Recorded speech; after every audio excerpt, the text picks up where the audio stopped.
Assalamualaikum warahmatullahi wabarakatuh. Selamat pagi adik-adik taruna yang sangat saya sayangi dan saya banggakan. Untuk pertemuan cara budidaya ikan yang baik dan benar pada kali ini adalah dengan materi prosedur pengendalian proses budidaya. Dengan saya sendiri, Ana Fauzia, yang akan menyampaikan dalam rangka Micro Teaching CBIB tahun 2025. Kita tahu bahwa prosedur pengendalian proses budidaya ikan ini sangat penting untuk bisa diterapkan. Tujuan dari mata kuliah ini adalah untuk menjaga kualitas lingkungan, mendukung pertumbuhan ikan secara optimal. Kemudian pentingnya pengendalian ini adalah untuk menghindari kerugian akibat kualitas air yang buruk, pakan yang tidak sesuai, dan penyakit ikan. Nah, definisi pengendalian itu sendiri adalah mengatur parameter-parameter penting dalam budidaya perikanan agar ikan dapat tumbuh secara sehat, yaitu dengan melakukan pengendalian kualitas air, pengendalian pakan dan nutrisi, pengendalian hama dan penyakit. Adapun tujuan dari kegiatan pengendalian ini yaitu untuk menciptakan lingkungan secara optimal, mencegah penurunan kualitas produksi dan meningkatkan keberhasilan budidaya ikan. Kita tahu bahwa parameter kualitas air ini sangat penting untuk diperhatikan. Di antaranya adalah suhu, salinitas, pH, DO, nitrit, nitrat, amonia, dan parameter kualitas air yang lainnya itu semua saling mendukung, baik itu parameter biologis, parameter kimia, maupun parameter fisik. Kita tahu bahwa suhu saja itu sangat berpengaruh terhadap kegiatan pembenihan, kemudian kegiatan pembesaran yang sangat harus diperhatikan ya, dikarenakan suhu ini berpengaruh terhadap sistem metabolisme pada tubuh ikan. Bila mana suhunya terlalu tinggi akan merusak enzim-enzim yang ada di dalam tubuhnya ikan. Kemudian kalau suhunya terlalu rendah itu ikan tidak mau makan sehingga akan berpengaruh terhadap kualitas produksi ikan itu sendiri. Nah, untuk pakan dan nutrisi ini sangat penting dikarenakan akan berpengaruh terhadap tingkat produktivitas maupun tingkat pertumbuhan daripada ikan itu sendiri. Jika ikannya sehat, maka dia akan tumbuh secara baik dan optimal. Untuk kegiatan pengendalian hama penyakit, banyak sekali kita temukan hama dan penyakit yang ada di lingkungan sekitar perairan. Tidak diundang, datang sendiri ya, apalagi pada musim kemarau, pada musim pancaroba, itu hadirnya hama dan penyakit ini sangat cepat dan sangat mengganggu kegiatan di lingkungan budidaya perikanan. Nah, parameter-parameter itulah yang akan kita bahas pada materi proses pengendalian, prosedur pengendalian proses budidaya perikanan ini. Nah, bagaimana mengendalikan proses budidaya itu adalah hal yang sangat penting ya. Kita tahu kita harus menemukan titik kritis di mana terjadinya kondisi kritik pada lingkungan perairan. Misalnya pada kualitas air ya, pada kualitas air ini terjadi perubahan dinamika yang sangat berfluktuasi pada saat pancaroba. Itu adalah titik kritisnya. Apa upaya yang harus dilakukan pada saat pancaroba? Itu adalah manajemen yang harus kita kelola dengan baik, baik itu manajemen suhu, salinitas, DO, nitrat ya baik itu parameter lingkungan, parameter kimiawi, parameter fisik maupun parameter biologis. Kemudian kita harus bisa menentukan standar pelaksanaannya, pengukurannya bagaimana, kemudian pada saat pagi dan pada saat sore hari jam 5 dan jam 5 ya, jam 5 pagi dan jam 5 sore. Kemudian kita harus bisa menyusun prosedur tata cara dari pengukuran parameter kualitas air baik itu secara fisik, kimia maupun biologis. Nah, Di sini ada suatu siklus ya, plan, do, check, and action. Ini yang sangat kita perlukan. Jadi kita membuat perencanaan kegiatan pengendalian proses budidaya apa yang harus kita lakukan terlebih dahulu. Baik itu pada kegiatan persiapan lahan, pada proses budidaya, maupun pada saat pra budidaya yaitu panen dan pasca panen. Kemudian kita membuat SOP tentang pengukuran parameter kualitas air, pengukuran pengelolaan pakan, dan pengelolaan hama dan penyakit ikan. Kemudian kita juga bisa melakukan pemantauan hasil pekerjaan, yaitu melakukan cek. Jadi kita cek, kemudian kita baru akan memberikan tindakan perbaikan apa saja yang dibutuhkan pada saat kegiatan proses budidaya. Nah, ini adalah salah satu contoh SOP yang perlu dimiliki oleh pembudidaya atau pada saat kegiatan proses budidaya, yaitu kegiatan persiapan wadah budidaya. Jadi lingkungan budidayanya berada di kawasan industri atau kawasan pedesaan atau kawasan yang sepi dari lingkungan perairan. Jadi kita memilih lokasi budidaya itu usahakan tidak dekat dengan lokasi pencemaran atau industri. Itu perlu dipertimbangkan. Kemudian persiapan air pasoknya, sumber air yang akan digunakan berasal dari mana? Dari air tanahkah atau dari sungai yang ada di sekitar lokasi budidaya.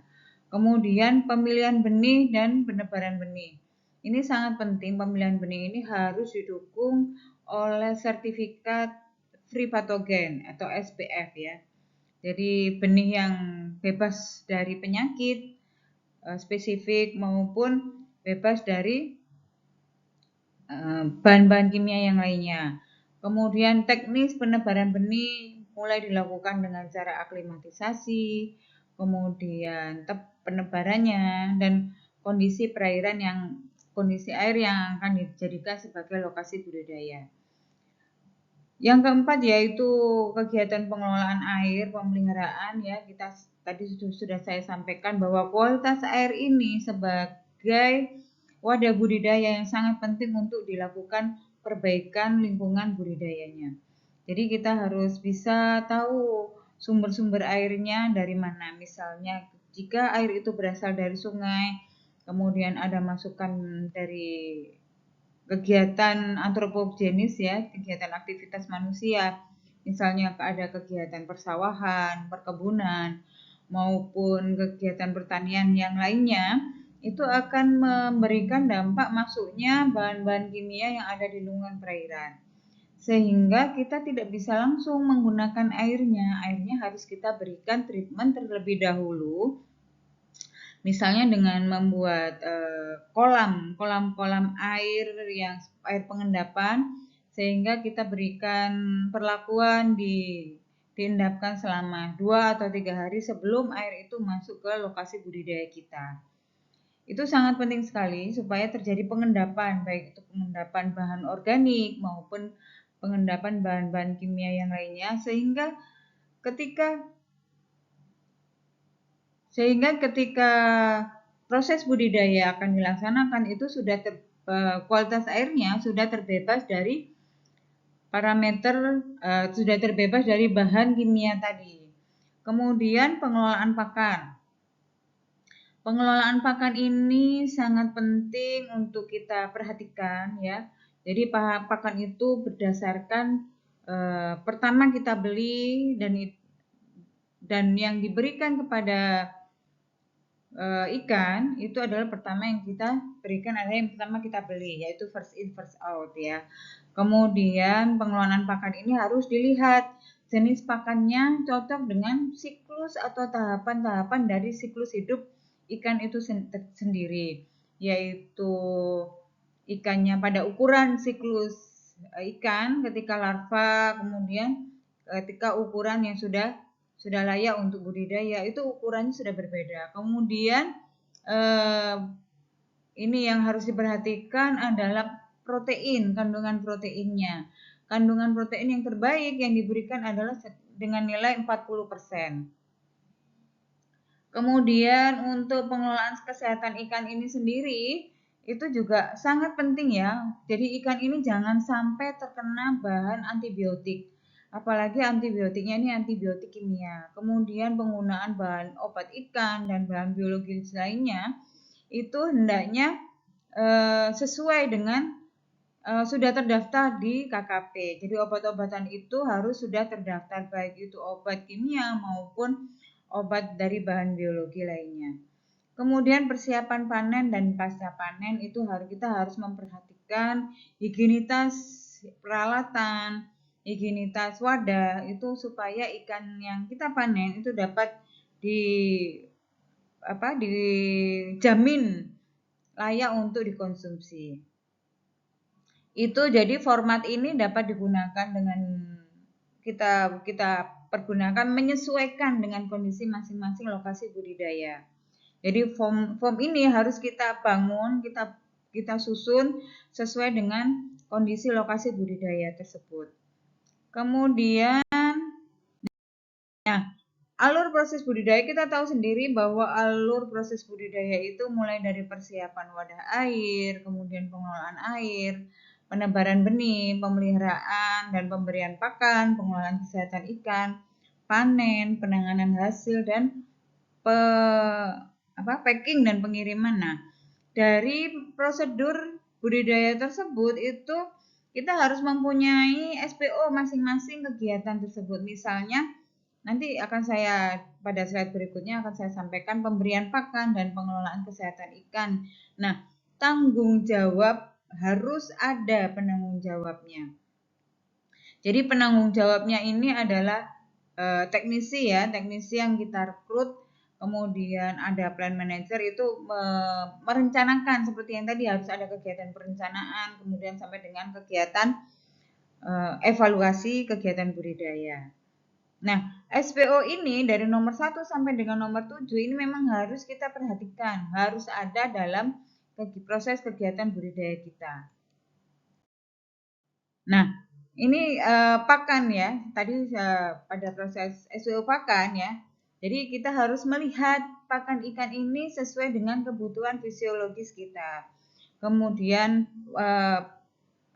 pakan ini harus terregister dan dia diberikan sesuai dengan jenis, ukuran, dan kebutuhan nutrisi ikan. Sebagai contoh, kapan sih kita harus bisa punya perencanaan kapan, kemudian jumlahnya berapa, dosisnya, ADG-nya harus dihitung. Karena supaya apa? Supaya kita tidak berlebihan memberikan pakan dan tidak menyebabkan limbah pada kelebihan pakan tersebut. Kemudian pemberian pakannya harus sesuai dengan karakteristik dari ikan. Misalnya udang. Udang ini dia aktif pada saat malam hari. Berarti ketika malam hari kita tidak boleh malas-malas untuk memberikan makan ke udang. Kemudian pakan ini harus terstandar ya dan harus terregister ke KKP sehingga ikan ini pakan ikannya tidak bisa dipertanggungjawabkan layak edarnya, layak nutrisinya. Kemudian pakan juga harus diolah secara sederhana dan bebas dari bahan kontaminan. Jadi itulah kenapa kok syarat pakan yang diberikan itu dengan cara mengelola pakan dengan baik, first in first out, menata pakan itu berada di papan. Jadi tidak langsung ke dasar lantai ya, supaya apa? Supaya tidak terjadi lembab, tidak terjadi jamur ya. Kalau kan kadang-kadang kalau kita sudah melihat pakan jamuran gitu nggak peduli, masih tetap diberikan ke kolam ikan kita. Padahal pakan tersebut itu akan menyebabkan penularan penyakit, yaitu penyakit jamur. Nah, penyakit jamur ini nanti bisa menyebabkan penyakit-penyakit yang lainnya. Dia akan menyebabkan penyakit sekunder. Jadi infeksi bakteri akan mudah masuk dan virus akan cepat mengkontaminasi. Kemudian untuk melakukan pencegahan penyakit ya tadi ada pengelolaan penyahaman dan penyakit ikan ya, itu kita melakukan peningkatan kesehatan ikan. Jadi pada kegiatan pengendalian proses budidaya ikan ini, menjaga kesehatan ikan itu sangat penting ya. Kita bisa memberikan suplemen, kemudian kita bisa memberikan imunostimulan, vitamin maupun probiotik. Imunostimulan yang baik itu adalah bahan-bahan herbal yang bisa diberikan kepada kegiatan budidaya. Kemudian ada kegiatan peningkatan daya tahan tubuh ikan ini ya, memberikan vaksinasi maupun imunostimulan pada ikan. Dan kegiatan yang tidak kalah pentingnya lagi adalah penerapan biosecurity ya, kita dengan menjaga benih dan mutu dari induk, kemudian pakan pada obat-obatan yang terdaftar, pengelolaan lingkungan budidaya, pemberian desinfektan, dan cara ini ya mencegah ya biosekuritas pada lalu lintas kendaraan maupun personil orangnya, personil dari pembudidaya untuk masuk di lokasi budidaya harus steril, harus higienis ya, kita menjaga lingkungannya. Nah, ini adalah catatan kegiatan budidaya yang bisa kita lakukan, yang harus dicatat, yaitu kita tahu pakan jenisnya pakan apa, kandungan proteinnya, kemudian label kemasan dari obat yang akan kita berikan, maupun yang utama, yang paling penting adalah nota benih. Nota benih ini kenapa sangat penting? Karena kita tahu benih itu ukuran berapa yang pada saat kita beli, kemudian jumlah yang akan ditebarkan, kemudian dari F1 yang mana, dari F1 hasil persilangan tersebut itu akan menentukan tingkat keberhasilan budidaya. Kemudian kita membuat catatan benih, kemudian persiapan kolam. Persiapan kolam ini apa saja yang akan dilakukan? Pengeringan, keduk teplok ya, kemudian pengeringan dan pemberian pupuk ya, itu juga sangat penting untuk dicatat. Pupuknya dosisnya berapa? Kemudian kapur untuk menjaga stabilitas lingkungan budidaya. Kemudian apalagi tabel pemberian pakan ini ya, kita menentukan ADG dosisnya. Dosis pakan yang diberikan pada ikan supaya pakan tidak berlebih ketika diberikan pada ikan.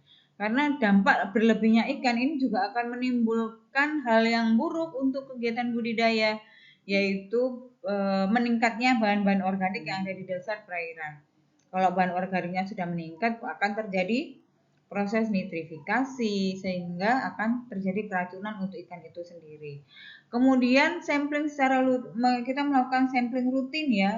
Sampling ini akan mengetahui pertumbuhan daripada ikan itu sendiri, kemudian bisa untuk mengetahui dosis pakan yang akan kita berikan setiap harinya. Kemudian kita juga melakukan monitoring kualitas air dan kesehatan ikan.